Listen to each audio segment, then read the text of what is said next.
Si Lara at ang Kaharian ng Bulaklak. Si Lara ay isang batang babae na mahilig sa mga bulaklak.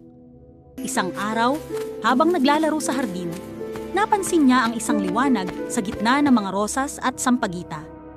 Lara, namangha. Wow! Ang ganda po ng liwanag na ito. Ano kaya ito? Biglang lumitaw ang isang maliit na diwata ng bulaklak. Diwata. Kumusta, Lara? Ako ang diwata ng Kaharian ng Bulaklak. Pinili kita upang matutunan ng lihim ng aming kaharian. Lara, nagulat. Talaga po. Ano po ang lihim? Diwata. Ang bawat bulaklak ay yumuyuko at namumulaklak kapag may malasakit at kabutihan. Kung nais mong makita ang buong kagandahan ng kaharian, kailangan mong maging mabait at matulungin. Lumipad si Lara sa loob ng kaharian at nakita niyang bawat kulay ay kumikislap sa tuwing may tumutulong sa iba. May batang nagdidilig ng halaman, may batang nag-aalaga sa ibon, at lahat ay masaya. Lara, masaya. Ang saya po.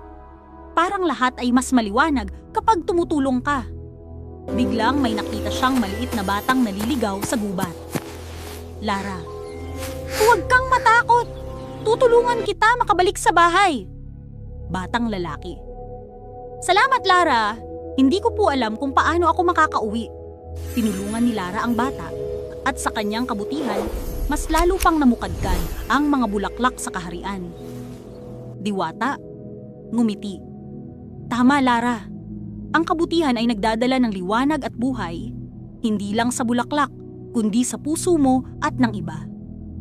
Mula noon, araw-araw ay nag-aalaga si Lara sa mga bulaklak at tumutulong sa kapwa. Dala ang aral ng Kaharian ng Bulaklak. Aral ng kwento. Ang kabutihan at malasakit sa kapwa ay nagpapaganda ng mundo. Hindi lang sa paligid, kundi pati sa puso natin. Ang pagtulong sa iba ay nagbibigay liwanag at saya sa bawat isa. Para updated ka sa mga istorya na aming ilalabas, huwag kalimutan ang subscribe. Maraming salamat.